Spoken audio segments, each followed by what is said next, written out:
Buenos días, mi nombre es Boris Antonio Angulo Urquieta de la Universidad Mayor de San Simón. Estudio en la carrera de Ingeniería de Sistemas. Este es un trabajo para la materia de Física General Grupo E y en esta ocasión voy a hablar sobre las fuerzas de fricción. Bueno, las fuerzas de fricción, siempre que dos cuerpos interactúan por contacto directo de sus superficies, llamamos a dicha interacción fuerzas de contacto. En este caso ya vimos la fuerza normal, es un ejemplo de fuerza de contacto, y en este caso veremos la otra fuerza de contacto, que es la fuerza de fricción.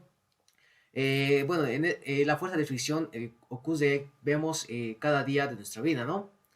Por ejemplo, cuando un auto se mueve o cuando estamos empujando algo, en ahí ocurre la fuerza de fricción. Sin esta dicha fuerza, no, los autos no podrían moverse sobre la carretera y no podrían girar. Y también las rieles, digamos, no podrían tener un movimiento constante. Ahora veremos lo que es la fricción cinética y estática.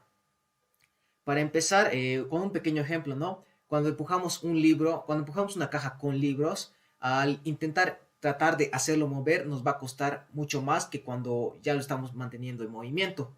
Y esta también se va a disminuir todavía mucho menos cuando quitamos los libros. Esa fuerza, por decirlo así, que nos impide a veces mover un objeto es lo que denominamos fuerza de fricción. Y aquí dice un ejemplo, ¿no? Cuando un cuerpo descansa o se desliza sobre una superficie, podemos representar la fuerza de contacto que la superficie ejerce sobre el cuerpo, en términos de componentes de fuerza perpendiculares y paralelos a la superficie. El vector componente perpendicular es la fuerza normal, que ya lo vimos, ¿no? Y el vector componente paralelo a la superficie es la fuerza de fricción. Si la superficie no tiene fricción, entonces será cero, pero habrá todavía una fuerza normal. Bueno, esto que la fuerza de fricción en caso sea cero es casi imposible, solo se da en ejemplos muy específicos o en ejercicios. Casi siempre existe una fuerza de fricción en nuestra vida cotidiana. Aquí tenemos el ejemplo donde vemos que una fuerza de contacto se divide en componentes. El componente, por decirlo, paralelo es la fuerza de fricción y el componente perpendicular es la normal. Aquí vemos las otras fuerzas, que es el empujón o tirón y el peso. La dirección de la fuerza de fricción siempre es opuesta al movimiento relativo de las dos superficies. Por ejemplo, estoy empujando, ¿no? Un objeto, un cajón de libros, ¿no? Hacia la derecha, la fuerza de fricción se va a representar hacia la izquierda, ¿no? Contraria al desplazamiento de la superficie, ¿no? El tipo de fricción que actúa cuando un cuerpo se desliza sobre una superficie es la fuerza de fricción cinética. Aquí tenemos, ¿no?, que se representa por el vector F con subíndice K. El adjetivo cinética y el subíndice K nos recuerdan que las dos superficies se mueven una relativa a la otra. Bueno, cuando digamos un ejemplo de esto es cuando estamos empujando un auto, se presenta una fuerza de fricción cinética. La magnitud de esta fuerza suele aumentar al aumentar la fuerza normal. En todo caso, digamos que si la fuerza normal es mayor, la fuerza de fricción cinética es mayor. Si es menor, la fuerza de fricción cinética sería menor. En muchos casos, la magnitud de la fuerza de fricción cinética experimental es aproximadamente proporcional a la magnitud de la fuerza normal. En tales casos, representamos la relación con la siguiente ecuación. Aquí tenemos la ecuación de la fuerza de fricción cinética, que es igual a este símbolo es micro o mi, con subíndice K, por la normal. Esta sería la magnitud de la fuerza de fricción cinética, cuando la queremos calcular, por ejemplo.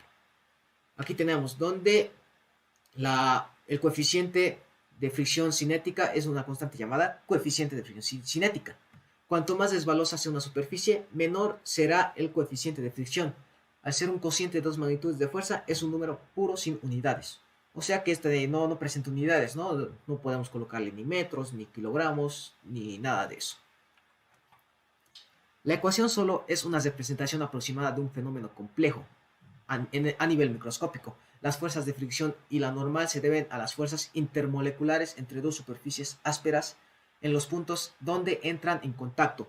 Al deslizarse una caja sobre el piso se forman y rompen enlaces entre ambas superficies y el número total de enlaces varía. Por lo tanto, la fuerza de fricción cinética no es perfectamente constante.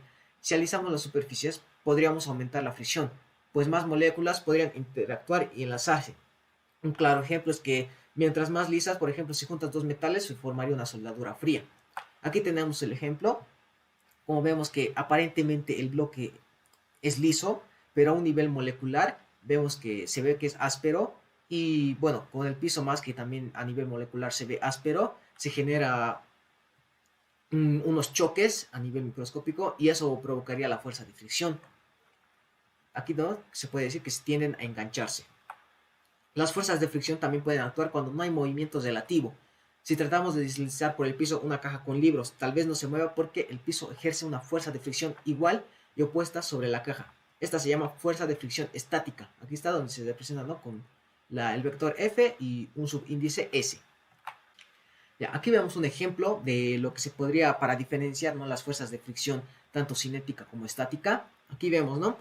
Aquí en este primer ejemplo no se está aplicando una fuerza, por lo que si no hay fuerza, nuestra fuerza de fricción, en este caso estática, porque el objeto está en reposo, sería 0.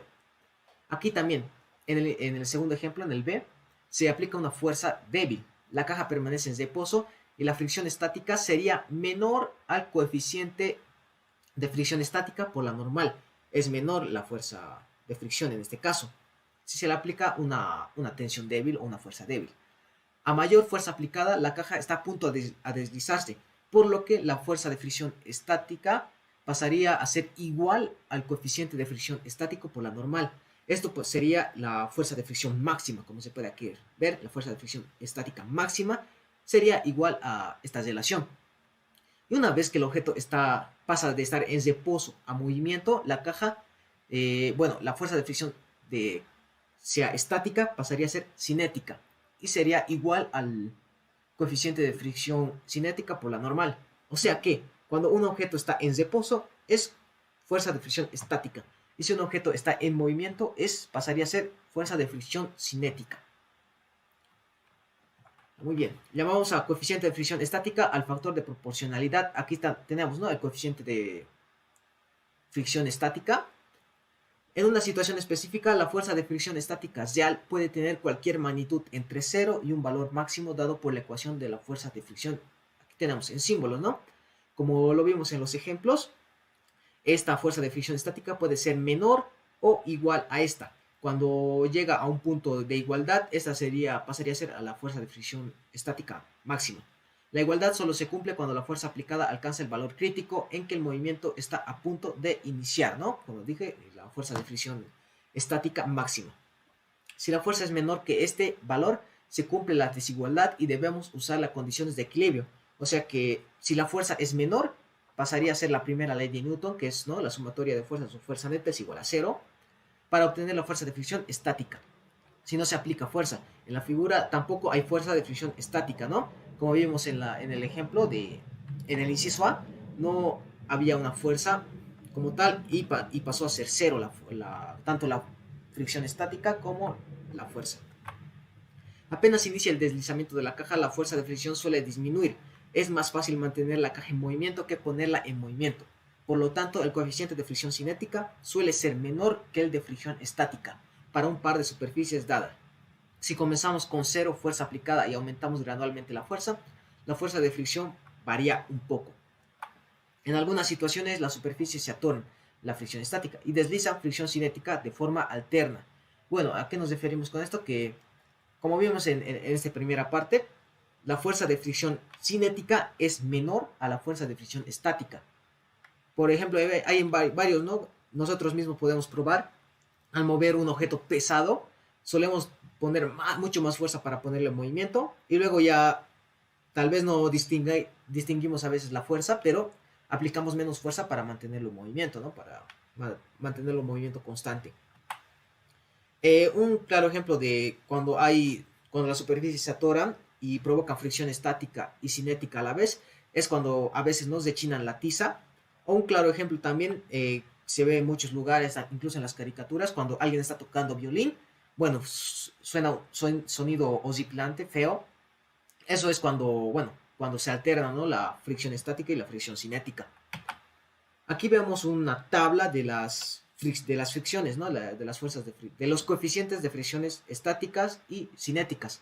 Como se puede ver en la tabla de coeficiente de fricción cinética, la mayoría son menores a la de coeficiente de fricción estática. Hay unos ejemplos que son iguales, pero esto es porque la cantidad es mínima. Ahora veremos lo que es la fricción de rodamiento. Aquí vemos, ¿no?, que es mucho más fácil mover un archivero lleno de documentos sobre un piso horizontal usando un casito con ruedas que deslizándolo. Eso es muy obvio, ¿no? ¿Qué tanto más fácil es? Podemos definir un coeficiente de fricción de rodamiento. Aquí vemos, ¿no? Es lo mismo, pero con un subíndice R, que es la fuerza horizontal necesaria para lograr rapidez constante en una superficie plana, dividida entre las fuerzas normal hacia arriba ejercida por la superficie. Por ejemplo, tenemos un ejemplo, ¿no?, que en los científicos usan gas, por ejemplo, gas, ¿no? Gas como fricción. Esta es casi nula, por lo que este valor suele ser de 0.002 a 0.003 para ruedas de acero sobre rieles de acero y de 0.01 a 0.02 para ruedas de caucho sobre concreto. Estos valores explican en parte por qué en general el combustible rinde más en los ferrocarriles que en los camiones. Ya, ahora veremos lo que es la resistencia de fluidos y rapidez terminal. Si sacamos la mano por la ventanilla de un automóvil, esto es un ejemplo, que viaja con gran rapidez, comprobamos la existencia de la resistencia de un fluido. ¿Qué es la fuerza que un fluido, nos referimos a un fluido como gas o líquido, ejerce sobre un cuerpo que se mueve a través de él? El cuerpo en movimiento ejerce una fuerza sobre el fluido por hacerlo a un lado. Por la tercera ley de Newton, el fluido responde sobre el cuerpo con una fuerza igual y opuesta. La dirección de la fuerza de resistencia de un fluido que actúa sobre un cuerpo siempre es opuesta a la dirección de la velocidad del cuerpo. La magnitud de la fuerza de resistencia de un fluido suele aumentar al incrementarse la rapidez del cuerpo en el fluido. Esto es muy diferente a la fuerza de fricción cinética entre dos superficies en contacto, que casi siempre podemos considerar independientemente de la rapidez, a rapidez baja. La magnitud de la fuerza de resistencia del fluido es aproximadamente proporcional a la rapidez del cuerpo. Aquí vemos, ¿no?, que esto sería la fuerza de fricción en un fluido es igual a la constante K por la rapidez. ¿A qué me refiero que esto? Que en caso de la fuerza de fricción cinética, que dijimos que es cuando está en movimiento, cuando hablamos de una fuerza de fricción en un fluido, aquí entra lo que es la rapidez, porque obviamente si estamos en un auto y sacamos la mano, podemos ver una clara resistencia, pero ahora hablando de un avión, obviamente ya no se podría sacar la mano porque la resistencia es tan alta que nuestra mano, incluso nosotros salimos, ¿no?, desplegados del avión cuando hay una abertura. Aquí vemos donde K es una constante de proporcionalidad que depende de la forma y el tamaño del cuerpo y las propiedades del fluido. O sea que K te suelen dar como dato, ¿no?, o para sacarlo. La fuerza de resistencia es aproximadamente proporcional a la rapidez al cuadrado, no a la rapidez. Para la rapidez de una pelota de tenis, una rapidez mayor, y se denomina arrastre del aire o solo arrastre. Los aviones, las gotas de lluvia y ciclistas experimentan el arrastre del aire. O sea que, como se puede ver aquí, que cuando la resistencia de fluidos a alta rapidez ya no se usa la rapidez normal, sino tenemos que elevarla al cuadrado. O sea que si estamos a una baja rapidez, por ejemplo, en un auto, se usa esta relación. Pero si es a esta, digamos, por ejemplo, cuando los ciclistas cuando van a super velocidad o los paracaidistas cuando están cayendo, usan ya esta relación, ¿no?, para hacer cálculos. Que aquí mismo la D es otra constante. El arrastre aumenta rápidamente conforme se incrementa la rapidez. El arrastre sobre un automóvil común es insignificante, pero comparable con la resistencia a la tracción o mayor que esta a velocidades de autopista, el valor de D depende de la forma y el tamaño del cuerpo y la densidad del aire. ¿Qué me refiero con esto? Que cuando estamos arrastrando un móvil, su fricción de fluido es muy baja, pero cuando el móvil se está moviendo en una autopista sin límites, o sea, sin baches, sin semáforos, esta fuerza de fricción es mucho mayor. Por los efectos de la resistencia de fluidos, un objeto que cae en un fluido no tiene aceleración constante. Para describir su movimiento no podemos usar las relaciones de aceleración constante. Más bien debemos partir de la segunda ley de Newton. Consideremos esta situación. Suponga que usted suelta una roca en la superficie de un estanque profundo y cae hasta el fondo. En este caso, la fuerza de resistencia del fluido está dada por la ecuación de baja rapidez. Aquí tenemos, ¿no?, el ejemplo que nos dije. Soltamos una piedra, una roca, sobre un mar. Aquí tenemos el diagrama de cuerpo libre, el peso y la fuerza de fricción en el fluido. El diagrama de cuerpo libre muestra que tomamos la dirección Y positiva hacia abajo e ignoramos cualquier fuerza asociada con la flotabilidad en el agua. Puesto que la piedra se mueve hacia abajo, la rapidez es igual a la componente Y de la velocidad y la fuerza de resistencia del fluido tiene la dirección menos Y. No hay componentes X, así que la segunda ley de Newton nos da, aquí tenemos, ¿no?, la fuerza neta en Y es igual a la masa por la gravedad, que en todo caso es el peso, más, entre paréntesis, menos la fuerza de fricción en el fluido, que es igual a la constante K por la rapidez en Y. Es igual a la masa por la aceleración en Y. ¿A qué se refiere? Porque esto está positivo y esto está negativo. En algunas ocasiones nosotros podemos escoger cuál queremos que sea nuestro eje positivo y cuál queremos que sea nuestro eje negativo.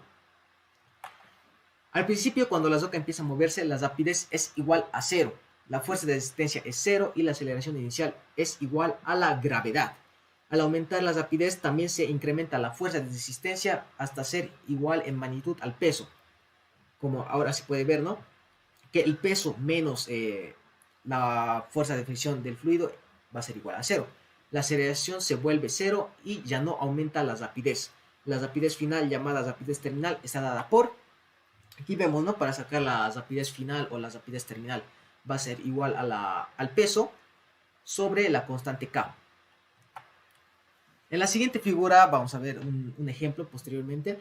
Mostraremos cómo varía la aceleración, la velocidad y la posición con el tiempo al pasar el tiempo. La aceleración se acerca a 0 y la velocidad se acerca a la velocidad final. La pendiente de la gráfica de Y contra T se hace constante al hacerse constante la velocidad.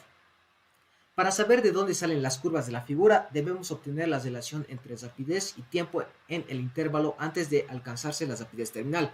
Volvemos a la segunda ley de Newton, que describimos usando esta, ¿no?, que para sacar la aceleración se tiene que usar la derivada de la rapidez con respecto al tiempo.